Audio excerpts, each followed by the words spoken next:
ये गांव और इस गांव में रहने वाले लगभग 1500 से 2000 लोग पूरी तरह कैद हो जाएंगे 4 से 5 महीने के लिए। पिछली साल हमारे यहाँ पे बच्ची ख़त्म हो गई थी डिलीवरी पीरियड में, पहुँच ही नहीं पाए वहाँ तक। सब जानवरों जैसे रहते हैं, अब कोई आने जाने का साधन नहीं है। 60% बच्चे ऐसे हैं कि कोई शादी करने नहीं आता। खाने के लिए कुछ भी अगर कम पड़ रहा है, ज़रूरतें हैं तो कुछ पूरी नहीं होती हैं। काला पानी की सजा मिलती है। नदी आ गई, मातम जैसा मुँह लेके घर में बैठे रहते हैं।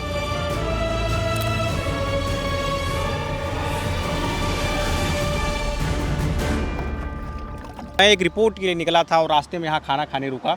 यहाँ 2 सज्जन मुझे मिल गए और इन्होंने कहा कि अगर आप मीडिया से हैं तो आप हमारे गांव की आवाज़ उठाइए। क्या है इनका गांव, उसकी कहानी क्या है, पहले हम इनसे यहीं समझेंगे, फिर इनके साथ इनके गांव जाएंगे जो लगभग यहाँ से 40-45 किलोमीटर दूर है। अभिषेक जी, कहाँ चलने के लिए हमें बोल रहे हैं, क्या है वो गाँव कहानी? सर, मेरा पन्ना जिला का एक बहुत ही पिछड़ा हुआ गांव ग्राम पंचायत ललार है। आज़ादी के 75 वर्ष बाद भी जो समस्याएं हैं उनका आज तक निराकरण नहीं कर पाया है कोई भी, मतलब कांग्रेस रहा हो या बीजेपी सत्ता है, कोई भी हो, तो आज तक वहाँ पे विकास नहीं पहुँचा है। मैं जॉब करता हूँ पन्ना में, फार्मासिस्ट हूँ। मैं 7 साल से जॉब कर रहा हूँ पन्ना शहर में। जी, पन्ना शहर में मैं जॉब कर रहा हूँ। मुझे 50 kilometre per day up down करना पड़ रहा है। इस समय बरसात का सीज़न है सर।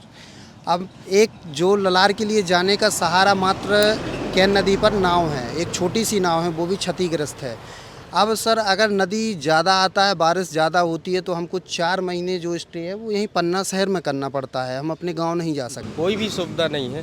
पीछे जंगल है, आगे नदी है, बीच में गांव है और नदी में एक नाव है। मतलब 50% लोग वहाँ के बाहर रहते हैं जो सक्षम है। अच्छा।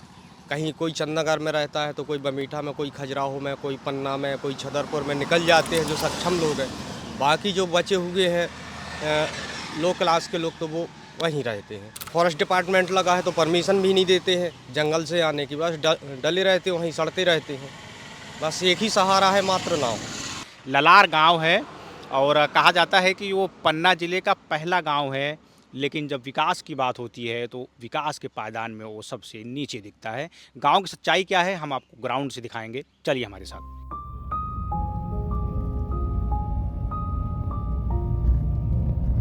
70% युवा हैं जो पढ़े लिखे हैं, वो सब बाहर हैं। यहाँ पे कोई नहीं रहता, क्योंकि ना तो वहाँ पे दैनिक जीवन के लिए कोई ऐसी सुविधाएं हैं और ना भी वहाँ पे कोई रोज़गार है। मैं ही हूँ, एक छोटा सा फार्मासिस्ट हूँ, प्राइवेट सेक्टर में काम कर रहा हूँ।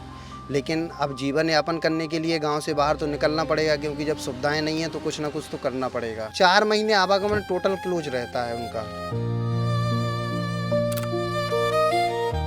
बमीठे गए, गैस निकरावे गए थे, अब घर जाए इसे आए थे गाँव कश्ती से, नाव से। तो हर काम के लिए नाव से आना पड़ता है और कोई रास्ता नहीं है? रास्ता जब खाली हो सो है, मैं कल इतना सो है, पानी में होना नहीं। अब कितने महीने रहना पड़ता है ऐसे?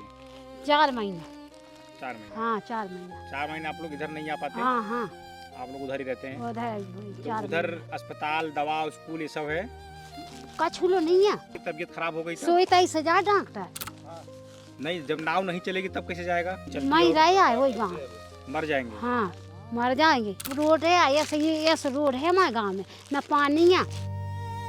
चुनाव होता है तो नेता लोग नहीं आते वोट मांगने? हाँ, सब लोग कहते रोड नहीं हम ऐसी कड़ाई ऐसी पानी में से इतने पानी में से गई, पानी में से न रोड है हमारा गाँव। देखा कैसा है? नहीं, जा रहा हूँ देखने। हाँ तो चलो। तो सवारी नाव में बैठ चुकी है और लगभग 15 से 20 मिनट लगेगा। ये नाव हाथ से चलने वाला नाव, जो चप्पू के सहारे जो नाव चलती है वो वाली नाव है। और ललार गांव हम लोग पहुंच जाएंगे 20 से 25 मिनट बाद। नाव पे कई सवारियां भी बैठी हैं। अब से लगभग 3.5-4 महीने तक ये जो पूरा गांव है ये शहर से कट जाएगा, कनेक्शन से बहुत दूर हो जाएगा। ऐसे में गांव का कोई व्यक्ति अगर बीमार हो जाता है, कोई महिला बीमार हो जाती है या किसी महिला को प्रसव होने वाला है, बच्चा होने वाला है, तो उन्हें तमाम मुश्किलातों का सामना करना पड़ता है।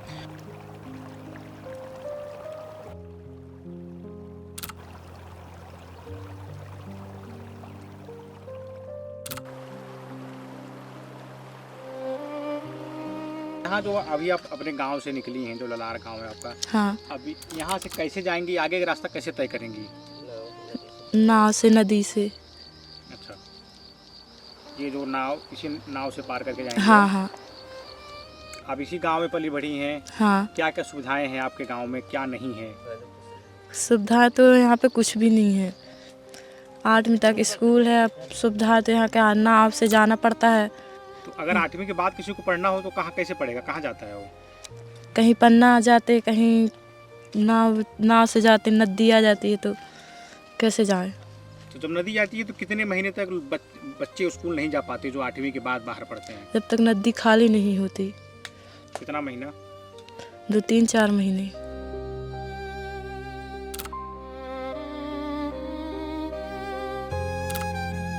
यहाँ पर कोई विकास नहीं है। जिस तरह का ये 0% है, पन्ना डिस्ट्रिक्ट से एक गांव ऐसा लगा हुआ है जो छतरपुर से पूरा विकास चलता है, वो भी रिप्टा के जरिए। और अब नाव है, देखिए आप भी आए होंगे, किस मुसीबत से हम लोग झेल रहे हैं।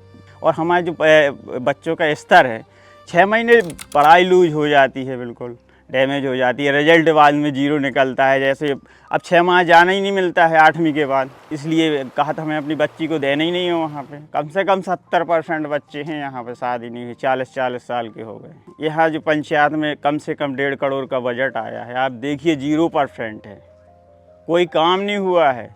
कहते हो कि जाओ को जहाँ सुनाना हो सुनाओ। नदी गिर गई है 1-2 तारीख को, वही चलना है अक्टूबर तक, अक्टूबर और नवंबर तक निकलेगी।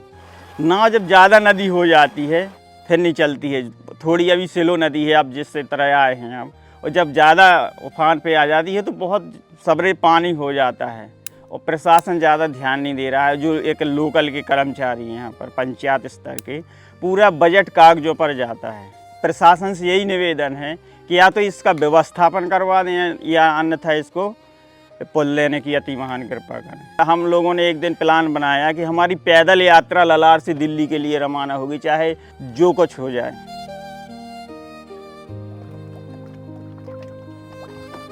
यहाँ पे कोई विकास मतलब कोई काम करने जैसी कोई वो नहीं है, तो अपना घर गुजारा करने के लिए कुछ ना कुछ तो करना पड़ेगा। तो ये सब लोग बाहर गए हुए हैं, जैसे जम्मू है, दिल्ली, हरियाणा, ऐसे मजदूरी करने के लिए गए हैं। वही 1200 वोटर है, 1200-1500 के वोटर के करीब है मेरा गांव। और आने जाने का कोई सुविधा नहीं है। पहली बात तो आने जाने के लिए, जो आप शहर के बारे में जुड़ा हुआ पूछ रहे हैं, तो सबसे पहला कठिन बात तो है मैं आने जाने के लिए, घर से निकलने के लिए दिक्कत है। घर से जैसे ही निकलो तो घुटनों तक पानी रहता है। वाहन नाम की कोई चीज़ नहीं है कि अगर अपन गाड़ी से, बाइक से आ सकें वहाँ से, नदी से और यहाँ तक, तो बाइक से नहीं, पैदल ही आना पड़ेगा, जो कि 4 किलोमीटर चलना पड़ता है खेतों खपचर्री में।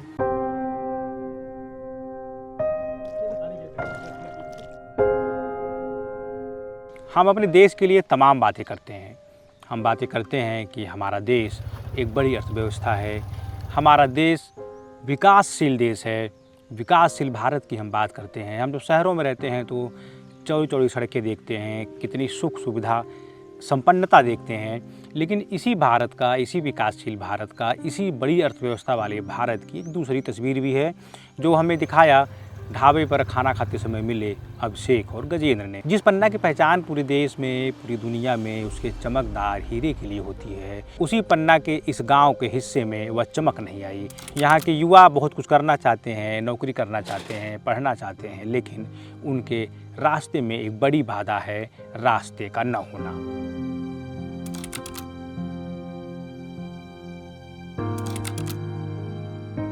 यहाँ के ग्रामीणों ने मांग की है कि अगर एक पक्का पुल नहीं बन पाता तो उन्हें यहाँ से हटाकर कहीं और बसा दिया जाए। मानसून की शुरुआत तो वैसे हो चुकी है, लेकिन देश के अन्य हिस्सों की तरह पन्ना में भी अभी बारिश कम हुई है, और यही वजह है कि मैं इस गांव तक पहुंच पाया, क्योंकि जब ज़्यादा बारिश होती है और केन नदी में जब पानी ज़्यादा हो जाता है तो आवागमन बंद हो जाता है। यहाँ के लोगों ने जो बताया उसे सुनकर आश्चर्य भी हुआ कि जैसे ही अगले 10 दिन, 15 दिन या 1 महीने में नदी का जलस्तर बढ़ेगा, ऐसे में अगर उन्हें कोई इमरजेंसी आती है, कोई ज़रूरत पड़ती है, तो वे शहर नहीं जा पाएंगे।